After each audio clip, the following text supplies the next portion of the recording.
अस्सलाम वालेकुम। एक दो रोज़ से पाकिस्तानी मीडिया की एक जो वीडियो है वो बहुत ज़्यादा वायरल हुई पड़ी है, जिसमें कि गालिबन एक इंतहाई सीनियर जर्नलिस्ट हैं, एंकर हैं और कॉलमिस्ट भी हैं, जावेद चौधरी साहब। उन्होंने एक मौजू पे बात की। दैट मौजू was related to obviously trend कैसे चलते हैं और सोशल मीडिया पे जो कैंपेन्स हैं वो कैसे रन की जाती हैं।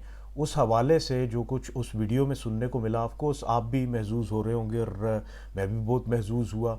उसी हवाले से मुझे it reminded me of another video जो कि इंडिया से हमें देखने को मिली थी। तो इंडिया और Pakistan they are rich about it कि हमेशा यहाँ से शगुफ़े खिलते हैं जो कि हम लोग देख देख के बहुत ज़्यादा खुश होते हैं। उसी वीडियो के हवाले से मैं पहले बात करूंगा और फिर राइट एट द एंड जो पाकिस्तान से जो वीडियो आई है उसके हवाले से भी बात करूंगा। लेकिन ये है कि सबसे पहले मैं आपको वो वीडियो शो करना चाहता हूँ जो कि हमें इंडिया से देखने को मिली थी, और वो काफ़ी पुरानी वीडियो है, लेकिन उसमें भी जिस हवाले से बात की गई थी that was related to IT कि कैसे क्लाउड्स सीड होते हैं और कैसे काम करते हैं क्लाउड्स, और साथ में मोबाइल फ़ोन जो है वो कैसे आप उसको तोड़ना चाहिए और उसकी बैटरी भी तोड़नी चाहिए क्योंकि डाटा ट्रांसमिट हो जाता है बैटरी में। उस हवाले से सारी बात होगी, बहुत मज़े की वीडियो होगी। सारी वीडियो ज़रूर देखिएगा बिकॉज़ फिर आपको ये पता चलेगा कि किस किस्म की जो हमसे जो पिछली जनरेशन है वो किस किस्म की बातें ना समझी में कर जाते हैं। तो उस हवाले से ये वीडियो पहले आप जरूर देख लीजिए। पाकिस्तान में किसी को मालूम है कि अमेरिका में जितनी भी बोर्ड ऑफ डायरेक्टर्स की मीटिंग होती हैं, किसी भी कमरे के अंदर उसको 1 घंटे के लिए बंद कर दिया जाता है। मालूम है आपको कमरे को क्यों? इसलिए अमेरिका में वो टेक्नोलॉजी आ चुकी है कि वो कमरे अगर आपने खुला छोड़ दिया तो कोई भी आदमी ऐसी मशीन लेकर आ सकता है ऑडियो की, जिसमें वो पूरा 1 घंटे तक वो जो बात हुई है वो सारा का सारा हवा के वातावरण में रहता है। वो सारी की सारी वो टेप कर सकता है, ले जाते 1 घंटा लगता है। तीसरा आपको मैं बताऊं, आप अमेरिका में ये इंस्ट्रक्शंस हैं आज की तारीख में कि कोई भी एग्जीक्यूटिव परमात्मा के लिए अपना मोबाइल फोन यूज करने के बाद उसको कबाड़ी को ना बेचे। आपको मालूम है कितने के बिक रहे हैं? रिश्तेदार को होता क्या है, आपने सिम कार्ड निकाल लिया, सिम कार्ड से आपका प्रॉब्लम सॉल्व नहीं होगा। सिम कार्ड का डेटा बैटरी में चला जाता है। सुन लीजिए आप मेरी बात को, सिम कार्ड का डेटा जो है वो ट्रांसमिट हो जाता है। आप ये प्रोसेसेस को आप समझिए।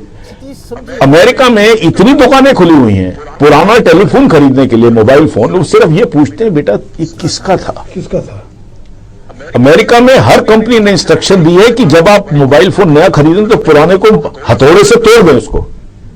कई कंपनियों को करोड़ों रुपए का चूना लग चुका है।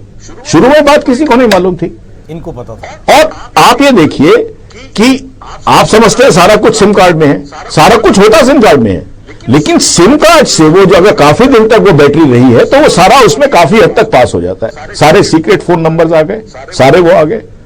आप ये देखिए, आप इस तरह की दुनिया में रह रहे हैं जहां ऐसी टेक्नोलॉजी आ चुकी है। और एक चौथा काम आपको हम बताएं, सबसे बड़ी बात जो इसमें है कि आज जो पूरा जो टेक्नोलॉजिकल सिस्टम है वो क्लाउड सीडिंग पर आ गया है। आपको पता है, आपको कोई सॉफ्टवेयर की जरूरत, अगर आप गूगल इस्तेमाल करते हैं मनीष जी, तो आप देखिए कि गूगल में आप अपने सारे डॉक्यूमेंट्स जो हैं आप सिर्फ कंप्यूटर पर रिकॉर्ड हो जाते हैं। अच्छा, गूगल का जो पूरा सॉफ्टवेयर है, आपने कभी गूगल की सॉफ्टवेयर सीडी दिखी है कभी बिकते हुए? नहीं है, वो सारी क्लाउड के अंदर है। क्लाउड सीडिंग बोलते हैं इसको।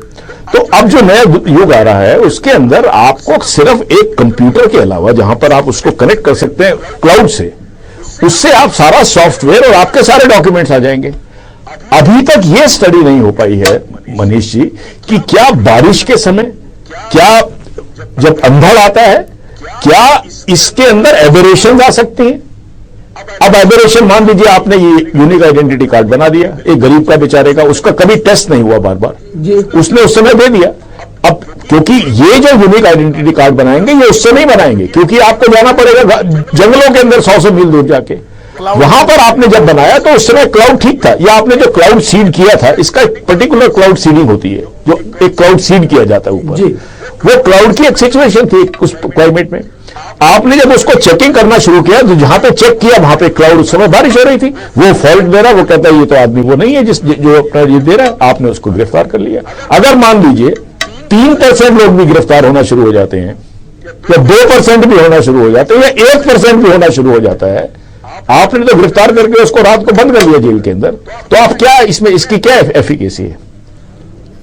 ये बातें अभी तक हमारे देश का जो सबसे बड़ा दुर्भाग्य ये है कि जब ब्रिटेन जैसे देश ने 8 साल की स्टडी करने के बाद इसको रिजेक्ट कर दिया इस आइडिया को, हम अभी तक टेक्नोलॉजिकली इतना प्रूफ नहीं पहुंचे हैं। अगर किसी चीज की अकरेंस की पॉसिबिलिटी 0.00001 हो तो उस सिस्टम को तो मैं लेने को तैयार हूं, क्योंकि 100% कोई सिस्टम नहीं हो सकता। लेकिन ये तो पूरा मामला है कि अगर 1% भी अगर उसकी पॉसिबिलिटी है या 2% भी है, तो आप उस 2% वाले को तो आपने नाप दिया, और उसमें 2% अगर सही वाला गलत पकड़ा गया तो 2% गलत वाले भी तो सही निकलेंगे उसमें से, तो आपका पर्पस डिफीट हो गया।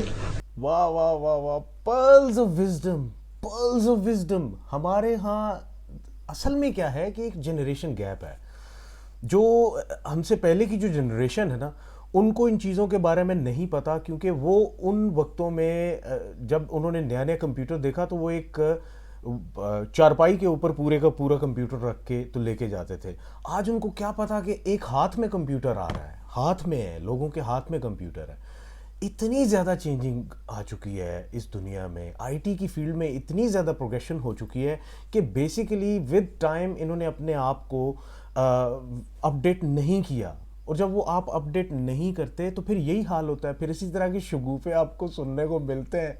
अभी मैं ऑब्वियसली 80s की पैदाइश हूँ, अर्ली 80s की पैदाइश हूँ। मैं अपने आप को कोशिश करता रहता हूँ कि कोई भी जो नई चीज़ आ रही है, अगर मैं खुद ना जानता हूँ तो मैं यूट्यूब ट्यूटोरियल से देख लेता हूँ कि वो है क्या, उसको इस्तेमाल कैसे करना है। कोई ऐप भी अगर मैंने इस्तेमाल करनी है तो वो पहले मैं ट्यूटोरियल्स उसके देख लेता हूँ, यूट्यूब पे मौजूद है, आप वहाँ पे देख लीजिए।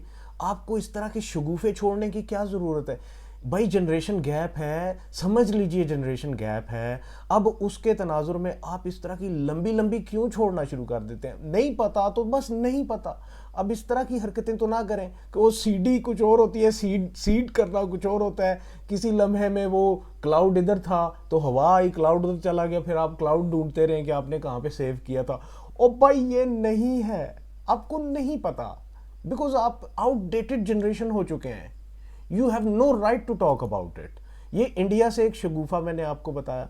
अभी मैं आपको एक लेटेस्ट शगुफा जो है वो पाकिस्तान वाली साइड से बताता हूँ। देखिए मुकाबला चल रहा है दोनों तरफ। असल में जो माइक्रो ब्लॉगर्स हैं ना, वो बड़ा एक मेन इश्यूज है कि जो मेन ब्लॉगर्स होते हैं उन्होंने आगे माइक्रो ब्लॉगर्स रखे हुए हैं जो रिमोट एरियाज में छोटे गरीब बच्चे, और उनकी उम्र 15 साल 14 साल है, उनको एक स्मार्टफोन लेकर दे दिया जाता है, उनके नाम से एक ट्विटर अकाउंट बना दिया जाता है, फिर एक व्हाट्सएप ग्रुप बनाया जाता है, और फिर उस व्हाट्सएप ग्रुप के अंदर ट्वीट्स डाल दी जाती हैं, वो उसको ट्वीट्स को पोस्ट कर देते हैं, और उसके बाद वो फिर एक ऑटोमेटिक सिस्टम है जिसके तहत उसको इन्हांस कर दिया जाता है, बढ़ा दिया जाता है, और उससे ज़ाहिर वो ट्रेंडिंग में आ जाते हैं। जो माइक्रो ब्लॉगर्स हैं मीर साहब, जो एंड पे जो जिन लोगों को तक ये सब कुछ पहुंचता है उनको सिर्फ 1500 रुपये दिया जाता है पर ट्वीट के, यानी सिर्फ 1500 रुपये में पाकिस्तान के खिलाफ आप किसी किस्म की भी ट्वीट करवा सकते हैं। ये उसका रेट है बेसिकली। और वो बच्चे जो होते हैं उनको बेचारों को पता ही नहीं होता कि हम ये क्या कर रहे हैं। और जो ट्विटर है और उसका बड़ा सिस्टम बड़ा आसान है कि अगर आप पहले 10 सेकंड के अंदर 2000 ट्वीट्स अगर आ जाती हैं और उनको रीट्वीट्स कर दिया जाता है तो ट्रेंडिंग में आ जाती है। वो ऑटोमेटिक उनका एल्गोरिदम जो है वो ट्विटर का वो उसको फौरी तौर पर उठा के कहीं से कहीं ले जाता है, और उसके बाद वो एक हो जाता है। फिर इंडिया से अपडेट होता है, फिर इसराइल से अपडेट होता है। जो ही वो एक खास लेवल तक जाता है तो इंडियन फिर ट्विटर से होते हैं ना, वो जो सोशल मीडिया एक्टिविस्ट हैं वो एक्टिव हो जाते हैं, उसको फिर ग्लोबल एक पिक्चर में डाल दिया जाता है। तो पाकिस्तान में इसके खिलाफ क्रैकडाउन होना चाहिए, क्योंकि आप पाकिस्तान के खिलाफ कोई भी नैरेटिव जो है वो सिर्फ 1500 रुपए लोगों को देके आप एंटी स्टेट कोई भी नैरेटिव डेवलप कर सकते हैं। और उस दिन ये हुआ, और इसमें बहुत ज्यादा इन्वेस्टमेंट है। 25 ट्वीट्स थी जिनको रीट्वीट करके एक प्रॉपर अफवाज पाकिस्तान को नुकसान पहुंचाएगा, पाकिस्तान को नुकसान पहुंचाएगा, और फिर उसको बूस्ट देना ये वाकई खौफनाक है। और अब जो लोग गिरफ्तार हो रहे हैं और जो लोग गिरफ्तार हुए हैं उन्होंने नाम बताए कि किसने कहाँ पे किसने कहा, तो उसमें मीडिया के लोग भी हैं जिनके शामिल हैं और जिन्होंने इनको कहा था कि कर दो। और जहां से ट्वीट बनाई गई थी तो मीडिया के लोगों ने कहा कि ये ट्वीट, मीडिया के लोग भी शामिल है इसमें, और जहां पे ये ट्वीट बाकायदा बनाई गई, लिखी गई, वो सब लोग हैं। और जब वो सामने आएगा तो आप बड़े हैरान हो जाएंगे तो इसका मतलब ये हुआ कि आप पाकिस्तान में कुछ भी मसला आपके खिलाफ, तो मैं कहता हूँ हमेशा आपके खिलाफ होता है कुछ ना कुछ। अब जब ये ट्रेस होंगी चीजें तो आप खुद हैरान हो जाएंगे कि आपके खिलाफ कौन काम कर रहे थे लोग। अब क्या कहा जा सकता है इस बारे में। चौधरी साहब नहायत ही काबिल एहतराम है, और चौधरी साहब जो हैं उनको very recently pride of performance भी मिला है पाकिस्तान, प्रेसिडेंट ऑफ पाकिस्तान की जानिब से 23 मार्च को। उसके लिए मैं चौधरी साहब को मुबारकबाद पेश करता हूँ। और तमाम लोगों से, जो कि तमाम व्यूअर्स हैं, उनमें से सबको मैं ये मशवरा दूंगा, अगर कोई जॉबलेस है तो वो अपनी कोई गैर ज़रूरी चीज़ें बेच के कोई एक स्मार्टफ़ोन ले ले। स्मार्टफ़ोन लेके तो वो रब्ता करे चौधरी साहब से या हामिद मीर साहब से, और इनसे कहे कि अगर आपको ऐसे किसी नेटवर्क का पता है या ऐसे किसी कह लीजिए ग्रुप का पता है जो कि 1500 में एक ट्वीट के वो पैसे देते हैं, तो मेरे ख्याल में वो हाजिर हो जाएं, दिन में 2-2 ट्वीटें मारें, दिहाड़ी लगाएं, अच्छी सी 3-3, 4-4 हज़ार की दिहाड़ी लगाएं और चुप करके घर बैठा करें, और कुछ भी करने की ज़रूरत नहीं है, बस दिहाड़ियाँ लगाएं इस तरह की चीज़ों में। और साथ में ये है कि आटे की लाइनों में लगने की भी ज़रूरत नहीं है। मुल्क में जो कुछ भी चल रहा है उसके लिए बाहर निकलने की भी ज़रूरत नहीं है, कुछ भी करने की ज़रूरत नहीं है। 3-4 हज़ार की अगर दिहाड़ी लग जाती है तो इसके बाद क्या रह जाता है। आपने टका के दिहाड़ी लगानी है, को 80-90 हज़ार रुपया महीने का कमाएं, अच्छी भली आप इज़्ज़त की रोटी कमाएं, क्योंकि मिल रहे हैं 1500 रुपये। और अगर जहाँ से 1500 रुपये मिल रहे हैं, तो अगर आपको कोई मिल जाए तो मुझे भी कोई रूट बताइएगा। मैं भी सब कुछ छोड़ छड़ा के ये यूट्यूब पे बैठने का मुझे क्या फ़ायदा, या फिर किसी थिंक टैंक में बैठने का मुझे क्या फ़ायदा, या फिर किसी टीवी पे बैठ के बातें करने का मुझे क्या फ़ायदा। मैं कुछ भी करने की मुझे भी ज़रूरत नहीं है। मैं भी चुप करके 3 फ़ोन रख लेता हूँ, कोई एक रज़िया के नाम से, कोई एक सुमेरा के नाम से, और कोई किसी और नाम से, और मैं भी दिन में ट्वीटें मारता रहता हूँ। पर ट्वीट जो है वो 1500 रुपये बस they are dropping in my account, और मैं को 10-10 हज़ार 15-15 हज़ार की, क्योंकि मैं ज़रा समझा करें ना कि उसको इन्फ्लुएंस, मुझे तो पता है कि एल्गोरिथम्स कैसे बनते हैं, मुझे तो पता है कि क्या करते हैं और क्या नहीं, हैशटैग्स क्या होते हैं। हैशटैग पे अगर आप ट्वीट करते हैं तो यंगस्टर जो है वो जाता ही हैशटैग की तरफ है। जब भी कोई बंदा ट्वीट कर रहा होता है, ट्वीट किसी और चीज़ का होता है, हैशटैग किसी और चीज़ का होता है, लेकिन वो हैशटैग क्यों लगा रहा होता है साथ, उसकी वजह ये होती है कि वो अपनी ऑडियंस बढ़ाना चाह रहा होता है। ऐसे ही आपने कई दफ़ा देखा होगा, सियासी जो ट्वीट्स हैं वो आपको नज़र आते हैं। किसी क्रिकेट मैच जो चल रहा होता है उसका जो हैशटैग बना हुआ होता है, उसके नीचे आपको सियासी नज़र आ रहे होते हैं। उसकी वजह ये होती है कि उस वक्त सबका फोकस जो होता है वो हैशटैग पे होता है, और हैशटैग जो है वो क्रिकेट का चल रहा होता है, उसमें आपको सियासी भी ट्वीट नज़र आते होते हैं, क्योंकि उसमें आपने देखा होगा कि वो हैशटैग उन्होंने लगाया। मुझे सारी चीज़ों का पता है कि वो कैसे काम करती हैं, लेकिन अब क्या करें, चौधरी साहब सीनियर हैं, इनकी भी बात जो है वो माननी पड़ेगी, और आपको ये मशवरा देना पड़ेगा कि आप भी जल्दी से स्मार्टफोन ख़रीदें, और ये ना कहा करें कि नौकरियां या अपॉर्चुनिटीज़ नहीं हैं पाकिस्तान में। एक एक ट्वीट का 1500 रुपया मिल रहा है, जाएं जाके इज़्ज़त की रोटी कमाएं। यहाँ पे क्या बैठ के ये वीडियोस देख रहे हैं, अपना भी टाइम बर्बाद कर रहे हैं और मेरा भी टाइम बर्बाद कर रहे हैं।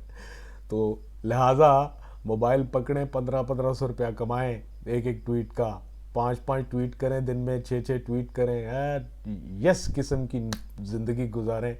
कहाँ अपने आप को भी ख्वार कर रहे हैं, और कहाँ अपने आप को भी मतलब अजाब में डाला हुआ आपने। कोई नौकरी ना ढूंढे, कोई कुछ ना करे, सब ट्वीटें मारे जॉब करके, और कुछ करने की ज़रूरत नहीं है। मसला सिर्फ और सिर्फ ये है कि जनरेशन गैप है, सबको समझ लेना चाहिए।